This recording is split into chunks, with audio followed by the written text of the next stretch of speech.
India joins the chip race, competing for control of the global semiconductor technology. Written by Rakesh Krishnasinghe.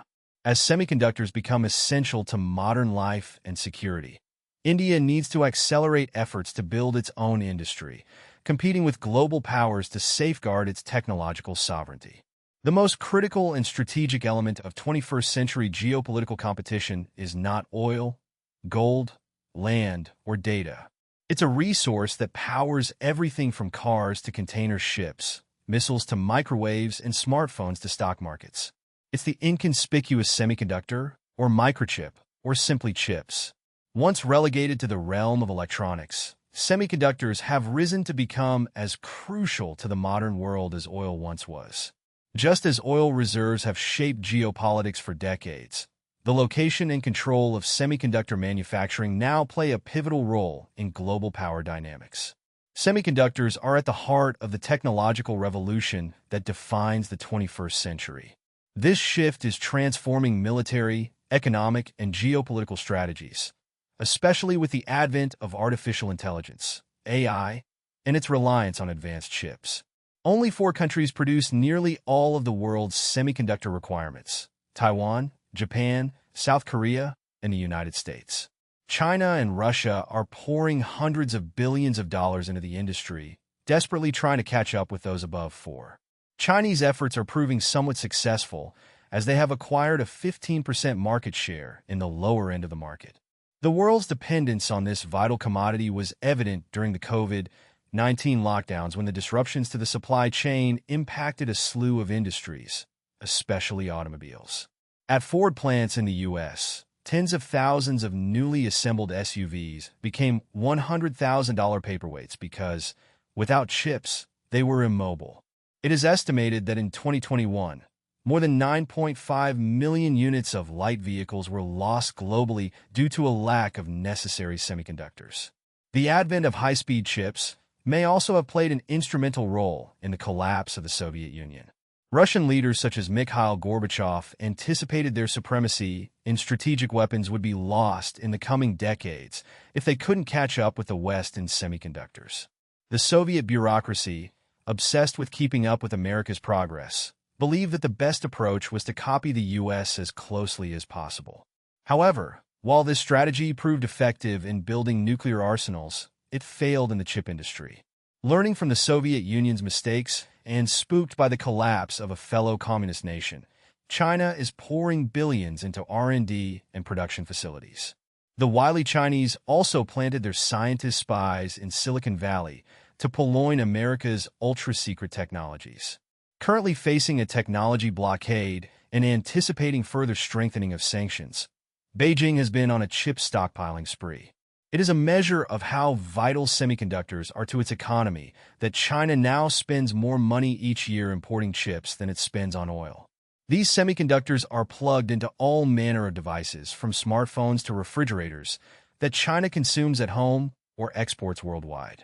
India, which had a rudimentary chip-making industry in the 1980s, squandered its early advantage because the country's political leadership lacked the insight to understand the importance of such a vital commodity. While Indian politicians were sparring over religion, caste, and reservations, the world raced ahead. Today, even Malaysia has more semiconductor production and testing facilities than India. In civilizational terms, India, which used to be an economic and scientific powerhouse just a few centuries back, is currently nowhere in the picture. As the world's 5th largest economy and the 10th largest exporting nation, India's requirements for semiconductors are huge. In the not unlikely scenario of Taiwan being invaded by Communist China, the world could plunge into a major crisis, as the island nation produces as much as 54% of the world's high-end chips. While the US, Europe, Taiwan, Japan, and China will somehow cope due to indigenous manufacturing, India could be shut out of the global semiconductor supply chain. But how do we get here? And why have semiconductor supply chains become so concentrated? Harder than you can imagine. As oil dictated geopolitics for much of the 20th century, semiconductors are now a key determinant of global power. The supply chains are highly concentrated, and with chip strategic importance only growing, particularly with AI on the horizon. The nations that control semiconductor production will hold the keys to economic prosperity and military dominance. According to international history professor Chris Miller, producing semiconductors is mind-bogglingly complex and horrendously expensive. He explains in Chip War, unlike oil, which can be bought from many countries, our production of computing power depends fundamentally on a series of choke points, tools, chemicals, and software that often are produced by a handful of companies, and sometimes only by one. No other facet of the economy is so dependent on so few firms. Chips from Taiwan provide 37% of the world's new computing power each year. Two Korean companies produce 44% of the world's memory chips. The Dutch company ASML builds 100% of the world's extreme ultraviolet lithography machines, without which cutting-edge chips are simply impossible to make. OPEC's 40% share of world oil production looks unimpressive by comparison. Miller adds, a typical chip might be designed with blueprints from the Japanese-owned, UK-based company called ARM by a team of engineers in California and Israel, using design software from the United States. When a design is complete, it's sent to a facility in Taiwan, which buys ultra-pure silicon wafers and specialized gases from Japan. The design is carved into silicon using some of the world's most precise machinery, which can etch, deposit, and measure layers of materials a few atoms thick. These tools are produced primarily by 5 companies, 1 Dutch, 1 Japanese, and 3 Californian, without which advanced chips are basically impossible to make. Then the chip is packaged and tested, often in Southeast Asia. Rise of Asia. American scientists and engineers pioneered the development and commercialization of semiconductors starting in the 1940s. Over the decades, U.S. companies maintained their dominance in the semiconductor industry, particularly in chip design, the software tools that make designs possible, and the highly specialized machinery that etches chip patterns onto wafers. However, a seismic shift occurred in the late 20th century. The actual manufacturing of chips began moving abroad, particularly to Asia. The U.S. share of global chip production fell from 37% in 1990 to a mere 12% in 2020. At the same time, China's share grew from virtually nothing to around 15%, and the dominant players in advanced chip fabrication became Taiwan Semiconductor Manufacturing Company, TSMC, and South Korea's Samsung Electronics, each responsible for producing the most sophisticated microchips. While the U.S. retained leadership in designing chips, Asia took the lead in manufacturing them. This shift has raised concerns, particularly in the U.S., where there's anxiety about the concentration of chip production in geopolitical hotspots such as Taiwan and South Korea. Geopolitics of semiconductors. The geopolitical significance of semiconductors cannot be overstated. As Intel Corp CEO Pat Gelsinger remarked, where the oil reserves are located has defined geopolitics for the last 5 decades. Where the chip factories are for the next 5 decades is more important. This statement highlights how the location and control of semiconductor production have become a defining factor in global power dynamics. The strategic importance of semiconductors is especially clear in the context of military power. Modern warfare relies on advanced chips for everything from communications to missile guidance. For example, the U.S. military heavily depends on semiconductors for its weapons systems. At the same time, nations are increasingly concerned about the ability of adversaries, particularly China, to control or disrupt the supply of critical chips. Taiwan, in particular, has become the epicenter of this semiconductor struggle. TSMC, which manufactures more than 90% of the world's most advanced chips, has given Taiwan a unique form of leverage on the international stage. The tiny island nation's semiconductor industry has made it an indispensable player in the global economy, with Taiwan's chip production tied to the economic security of nations far beyond its borders. As Miller notes in Chip War, Taiwan's semiconductor industry could, in many ways, decide the global power balance.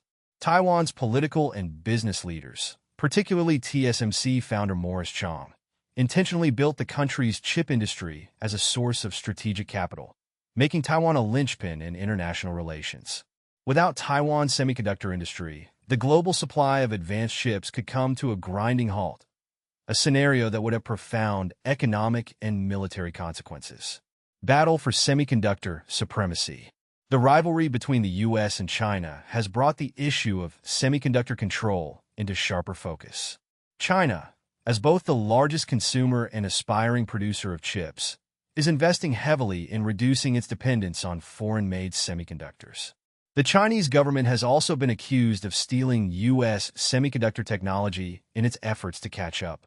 This battle is not limited to the tech sector, but extends into military and geopolitical strategies.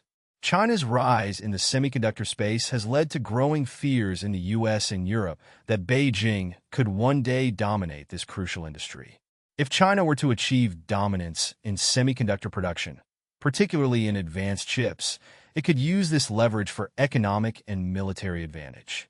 For this reason, the U.S. has launched initiatives like the CHIPS Act, designed to incentivize semiconductor manufacturing on American soil and reduce dependence on foreign production. Meanwhile, Taiwan and South Korea, too, are expanding their chip manufacturing capabilities. TSMC is building new plants in the U.S. and Japan, while also eyeing potential European investments. The U.S. is not alone in its concern over semiconductor supply chains. European leaders are also pushing to increase their semiconductor production capabilities to reduce dependence on Asia and ensure the resilience of their tech industries. Future of semiconductors. As the global demand for semiconductors continues to surge, the investment required to support this demand grows exponentially. The next generation of chips, particularly those that will power AI and other cutting-edge technologies, will require billions, if not trillions, of dollars in investment. Governments are stepping in to fund these advancements, driven by national security concerns and the need to secure technological sovereignty. In particular, the development of high-NA extreme ultraviolet lithography machines, which are essential for producing the next generation of advanced chips, is one of the most expensive undertakings in the tech world.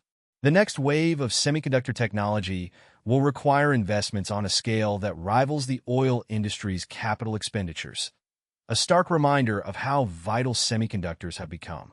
India, better late than never. India must push to build its microprocessor industry in alignment with its broader economic and strategic goals. By developing its own microprocessor industry, India can achieve self-reliance in semiconductor technology, thereby reducing its reliance on foreign suppliers and enhancing national security concerning critical information infrastructure.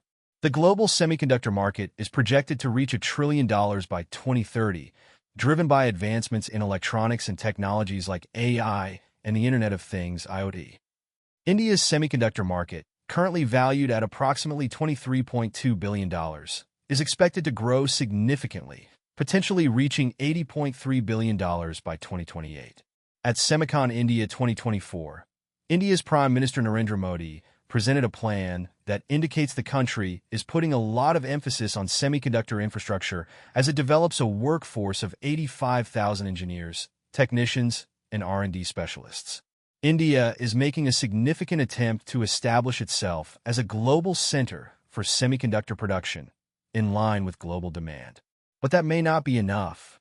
India also needs to develop an entire semiconductor ecosystem that parallels the one built jointly by the US, Europe, Japan, South Korea, and Taiwan.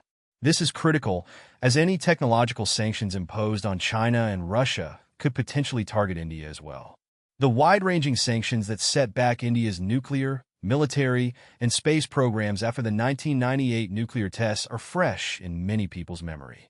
Therefore, the development stage must start at the college level, and for this, the country must invite the top academics in the world to come to India by giving them lucrative professorships. Miller explains, the spread of semiconductors was enabled as much by clever manufacturing techniques as academic physics. Universities like MIT and Stanford played a crucial role in developing knowledge about semiconductors. But the chip industry only took off because graduates of these institutions spent years tweaking production processes to make mass manufacturing possible. The good news is that the Indian government has initiated programs such as the Digital India RISC-V (DRV) and the Semicon India to foster partnerships between startups, academia, and multinational companies. These initiatives aim to create a cooperative ecosystem that encourages microprocessor design and manufacturing innovation. For instance, indigenous microprocessors like Shakti and Vega are being developed under these programs to cater to diverse applications, from mobile devices to automotive systems. Failure is not an option. China is leaving no stone unturned to achieve supremacy in the field. China spends more money buying chips each year than the entire global trade in aircraft. It has earmarked more than $250 billion for subsidizing local chip makers. Says Miller, China is pouring billions of dollars into its chip industry while pressuring foreign companies to turn over sensitive technology. For every major chip firm, the Chinese consumer market is far more important to a customer than the U.S. government. Its leaders have identified their reliance on foreign chip makers as a critical vulnerability. They've set out a plan to rework the world's chip industry by buying foreign chip makers, stealing their technology, and providing billions of dollars of subsidies to Chinese chip firms.